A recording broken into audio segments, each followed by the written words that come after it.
ಎಲ್ಲರಿಗೂ ನನ್ನ ನಮಸ್ಕಾರ. ಓಂ ಶ್ರೀ ಗುರು ರಾಘವೇಂದ್ರಾಯ ನಮಃ.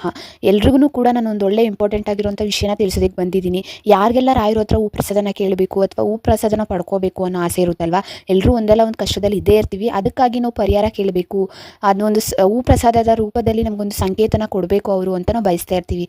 ಅದಕ್ಕೋಸ್ಕರ ಪ್ರಸಾದ ಕೇಳಬೇಕಾದ್ರೆ ರಾಯರಲ್ಲಿ ಹೇಗೆ ಬೇಡಬೇಕು ನಾವು, ಪ್ರಸಾದ ಆಗಬೇಕಾದ್ರೆ ಅಥವಾ ಪ್ರಸಾದ ಆಗಿಲ್ಲ, ನಾವು ಮನಸ್ಫೂರ್ತಿ ಕೇಳಿದ್ರು ಕೂಡ ನಮ್ಗೆ ಯಾವುದೇ ರೀತಿ ಪ್ರಸಾದನ ಕೊಟ್ಟಿಲ್ಲ ರಾಯರು ಅನ್ನೋದಾದ್ರೆ ನಾವೇನು ಮಾಡಬೇಕು, ಪ್ರಸಾದ ಆಗಿಲ್ಲ ಅನ್ನೋದಾದರೆ ಅಂತ ನಾನು ಈ ವಿಡಿಯೋದಲ್ಲಿ ತಿಳಿಸ್ಕೊಡ್ತಾ ಇದ್ದೀನಿ. ಈ ವಿಡಿಯೋನ ಕೊನೆ ತನಕ ನೋಡಿ, ನಿಮಗೆ ಗೊತ್ತಾಗುತ್ತೆ ಏನು ಮಾಡಬೇಕು ಅನ್ನೋದು.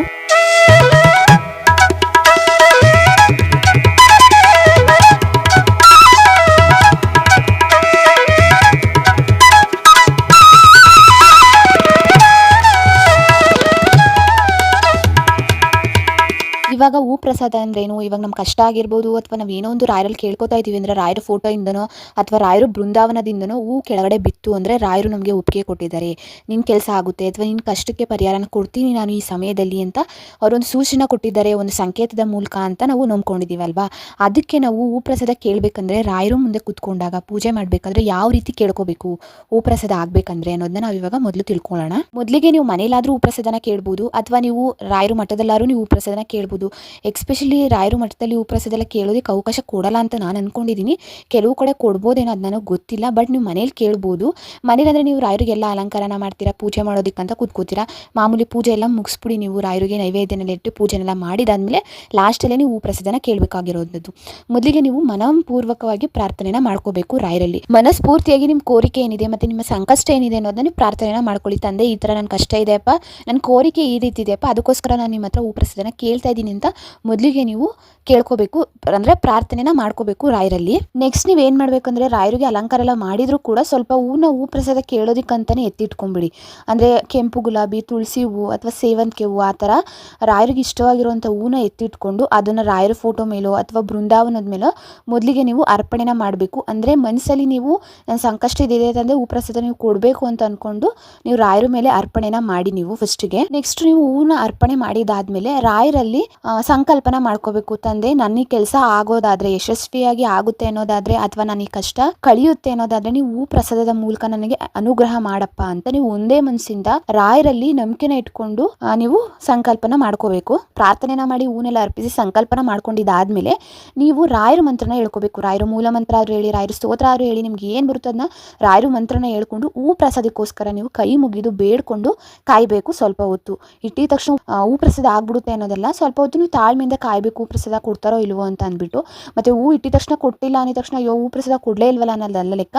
ನೀವು ಸ್ವಲ್ಪ ತಾಳ್ಮೆಯಿಂದ ಕಾಯಬೇಕು. ರಾಯರ ಮಂತ್ರನ ಹೇಳ್ಕೊಂಡು ನಿಮ್ಮ ಕಷ್ಟನ ಮನಸ್ಸಲ್ಲಿ ಹೇಳ್ಕೋತಾ ಬಾಯಲ್ಲಿ ರಾಯರ ಸ್ತೋತ್ರನ ಹೇಳ್ಕೊಂಡು ನೀವು ಪ್ರಸಾದಕ್ಕೋಸ್ಕರ ಕಾಯ್ತಾ ಕೂತ್ಕೊಳ್ಳಿ ಸ್ವಲ್ಪ ಹೊತ್ತು. ಅಕಸ್ಮಾತ್ ನಿಮಗೆ ಪ್ರಸಾದ ಆಯಿತು, ಇದಿಷ್ಟು ಪ್ರೋಸೆಸ್ನ ನೀವು ಮಾಡಿದ್ರಿ, ಪ್ರಸಾದನ ಬಿತ್ತು ಅಂದರೆ ಅದನ್ನ ಎತ್ಕೊಂಡು ಕಣ್ಣಿಗೆ ಹೊತ್ಕೊಂಡು ನೀವು, ಹೆಣ್ಮಕ್ಳಾದ್ರೆ ತಲೆಗೆ ಮುಟ್ಕೊಳ್ಳಿ, ಗಂಡ್ಮಕ್ಳಾದ್ರೆ ಕಿವಿಲಿ ಇಟ್ಕೊಂಡು ನೀವು ಅದನ್ನ ರಾಯರಲ್ಲಿ ನಮಸ್ಕಾರನ ಮಾಡ್ಕೊಂಡು ರಾಯರಿಗೊಂದು ಕೃತಜ್ಞತೆನ ಸಲ್ಲಿಸಿ. ಅಥವಾ ನೀವೇನಾದರೂ ಮನೇಲಿ ಕೇಳಿದ್ದಿದ್ದೆ ಆದರೆ ಆ ಹೂವು ಏನಾದ್ರು ಒಣಗೋಗುತ್ತಲ್ವಾ, ಪ್ರಸಾದ ಬಿದ್ದು ನೀವು ಹೂವೆಲ್ಲ ಮುಟ್ಕೊಂಡಿರ್ತೀರ, ಒಣಗೋದ್ಮೇಲೆ ಅದನ್ನ ಅಲ್ಲಿ ಬಿಸಾಡಕ್ಕೆ ಹೋಗ್ಬಿಡಿ.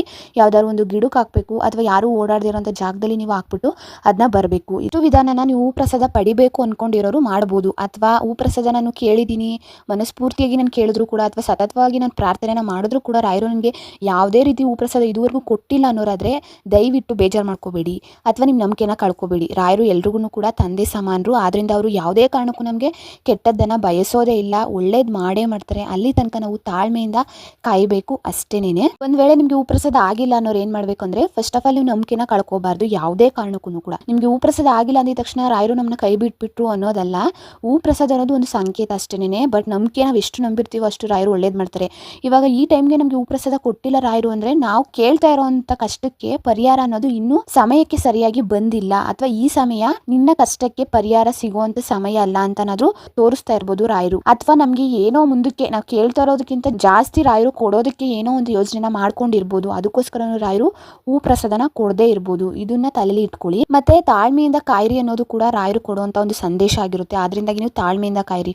ಪ್ರಸಾದ ಆಗಿಲ್ಲ ಅಂತ ಬೇಜಾರು ಮಾಡ್ಕೊಳ್ಳೋದು, ನಂಬಿಕೆ ಕಳ್ಕೊಳ್ಳೋದು ಆ ಥರ ದಯವಿಟ್ಟು ಮಾಡೋದಕ್ಕೆ ಹೋಗಬೇಡಿ. ಪ್ರಸಾದ ಸಿಕ್ಕಿಲ್ಲ ಅಂದ್ಬಿಟ್ಟು ನೀವು ಪೂಜೆನ ನಿಲ್ಸೋದಾಗಿರ್ಬೋದು, ರಾಯರನ್ನ ಬೇಡ್ಕೊಳ್ಳೋದೆಲ್ಲ ಬಿಟ್ಬಿಡೋದು ಆ ಥರ ಎಲ್ಲ ಮಾಡೋದಕ್ಕೆ ಹೋಗ್ಬೇಡಿ. ನಿಮಗೆ ಪ್ರಸಾದ ಸಿಕ್ಕಿಲ್ಲ ಅಂದ್ರೂ ಪರವಾಗಿಲ್ಲ, ಪ್ರತಿದಿನ ರಾಯರಲ್ಲಿ ಪ್ರಾರ್ಥನೆನ ಮಾಡಿ, ಪೂಜೆನ ಮಾಡಿ, ರಾಯರ ಮಂತ್ರನ ನಿಮಗೆ ಎಷ್ಟು ಸರಿ ಆಗುತ್ತೆ ಅಷ್ಟು ಸರಿ ಹೇಳ್ಕೊತಾ ಇರಿ. ನಿಮಗೆ ದಯವಿಟ್ಟು ಒಂದಲ್ಲ ಒಂದು ದಿನ ರಾಯರು ಕರುಣೆನ ತೋರಿಸ್ತಾರೆ. ಮನೇಲೆ ಹೂ ಪ್ರಸಾದ ಕೇಳಿ ಆಗಿಲ್ಲ ಅನ್ನೋರಾದರೆ ರಾಯರು ಮಠಕ್ಕೆ ಹೋಗ್ಬಿಟ್ಟು ರಾಯರಲ್ಲಿ ಸಂಕಲ್ಪನ ಮಾಡಿಕೊಂಡು ಪ್ರದಕ್ಷಿಣೆ ಹಾಕ್ಬಿಟ್ಟು ರಾಯರಿಗೊಂದು ನಮಸ್ಕಾರನ ಹಾಕ್ಬಿಟ್ಟು ರಾಯರು ಮಂತ್ರ ಹೇಳ್ಬಿಟ್ಟು ಸ್ವಲ್ಪ ಹೊತ್ತು ಅಲ್ಲೇ ಕೂತಿದ್ದು ಮನೆಗೆ ಬನ್ನಿ. ಅದು ಇನ್ನು ಸ್ವಲ್ಪ ದಿನ ಬಿಟ್ಟು ನಿಮಗೆ ಆಗ್ಬೋದು ಹೂ ಪ್ರಸಾದ, ಅಥವಾ ಅದಕ್ಕೆ ಏನಾದ್ರು ಒಂದು ದಾರಿನ ರಾಯರು ತೋರಿಸ್ಬೋದು.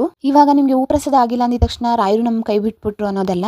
ರಾಯರು ತತ್ವದಂತೆ ನಾವು ನಡಿಬೇಕು. ಕೆಲವ್ರಿಗೆ ನೀವು ಅನ್ನದ ಸಹಾಯನ ಮಾಡ್ಬೋದು, ಇಲ್ಲ ಪಕ್ಷಿಗಳು ಹಸುಗಳು ಆ ಥರ ಏನಾದ್ರು ನಿಮ್ಮ ಮನೆ ಹತ್ರ ಬಂದರೆ ನೀವು ಅದಕ್ಕೆ ಊಟನ ಹಾಕೋದಾಗಿರ್ಬೋದು, ಅಥವಾ ನೀವು ಯಾರಿಗಾರು ಎಲ್ಪ್ನ ಮಾಡೋದ್ರಿಂದನೂ ಕೂಡ ನೀವು ಪುಣ್ಯ ಪಡ್ಕೋತೀರ. ಆದರೆ ಅದೂ ಕೂಡ ರಾಯರಿಗೆ ತಲುಪುವಂಥದ್ದು. ನಿಮ್ಮ ಮನಸ್ಸಲ್ಲಿ ರಾಯರೇ ಅಂತ ಹೇಳ್ಕೊಂಡು ಅವ್ರಿಗೆ ದಾನನ ಮಾಡಿದ್ರಿ, ಅಥವಾ ಹಸುನೇ ಬಂತು ಅಥವಾ ಪಕ್ಷಿಗಳೇ ಬಂತು ಅಥವಾ ಯಾವುದಾದ್ರು ಒಂದು ಪ್ರಾಣಿನೇ ಬಂತು, ಅಂಥ ಟೈಮಲ್ಲಿ ನೀವು ಅದಕ್ಕೆ ಏನು ಬೇಕು ಅದನ್ನ ನೀವು ಕೊಟ್ಟು ಕಳಿಸಿದ್ರೆ ಅದು ರಾಯರಿಗೆ ಸಲ್ಲುತ್ತೆ.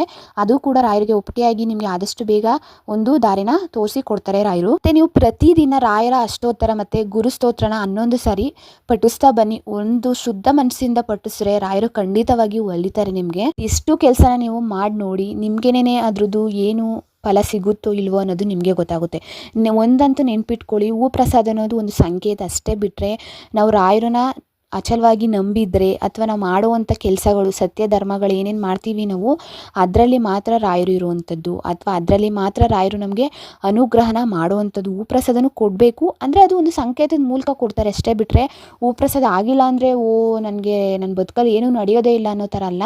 ಸ್ವಲ್ಪ ತಾಳ್ಮೆಯಿಂದ ಕಾಯಬೇಕು. ರಾಯರು ಸಮಯ ಬಂದಾಗ ನಿಮಗೆ ದಾರಿನ ತೋರಿಸಿ ಕೊಡ್ತಾರೆ, ಅಲ್ಲಿ ತನಕ ನೀವು ಕಾಯಬೇಕು. ಹೂ ಪ್ರಸಾದ ಕೊಟ್ಟರೆ ಆ ಟೈಮ್ ನೀನು ಕೇಳಿರೋವಂಥ ಯಾವುದೇ ಒಂದು ಕಷ್ಟ ಆಗಿರ್ಬೋದು, ಕೆಲಸ ಆಗಿರ್ಬೋದು, ಈ ಟೈಮ್ಗೆ ಆಗುತ್ತೆ ಅನ್ನೋದಕ್ಕೋಸ್ಕರ ಪ್ರಸಾದ ಕೊಡ್ತಾರೆ ಹೊರತು, ಇವಾಗ ನೀನೇನಾದರೂ ಕೇಳ್ಕೊಂಡ್ರೆ ನಿಮ್ಗೆ ಪ್ರಸಾದ ಕೊಟ್ಟಿಲ್ಲ ಅಂದರೆ ಆ ಟೈಮು ಇನ್ನೂ ಬಂದಿಲ್ಲ. ನೀನು ಕೇಳ್ತಾ ಇರೋವಂಥ ಕೆಲಸಕ್ಕೆ ಆ ಟೈಮ್ ಇನ್ನೂ ಬಂದಿಲ್ಲ, ಅದಕ್ಕೋಸ್ಕರ ನೀನು ತಾಳ್ಮೆಯಿಂದ ಕಾಯಿ ಅನ್ನೋದಕ್ಕೋಸ್ಕರನೂ ಅವರು ಹೂ ಪ್ರಸಾದನ ಕೊಡದೇ ಇರ್ಬೋದು. ಅದನ್ನೇ ನಿಜವಾದದ್ದು. ಇವೆರಡನ್ನ ನೀವು ಅರ್ಥ ಮಾಡ್ಕೊಂಡ್ಬಿಟ್ರೆ ಹೂ ಪ್ರಸಾದ ಕೊಟ್ಟಿಲ್ಲ ಅನ್ನೋ ಕೊರಗೋ ಬದಲು ರಾಯರನ್ನ ನಂಬಿ ನೀವು ಪೂಜೆನ ಮಾಡ್ಕೊಂಡು ಹೋಗಿ ಕಂಟಿನ್ಯೂ ಮಾಡಿಕೊಂಡು ಪಕ್ಕ ಆವಾಗ ಒಂದಲ್ಲ ಒಂದು ದಿವಸ ನಿಮಗೆ ದಾರಿನ ತೋರಿಸ್ತಾರೆ.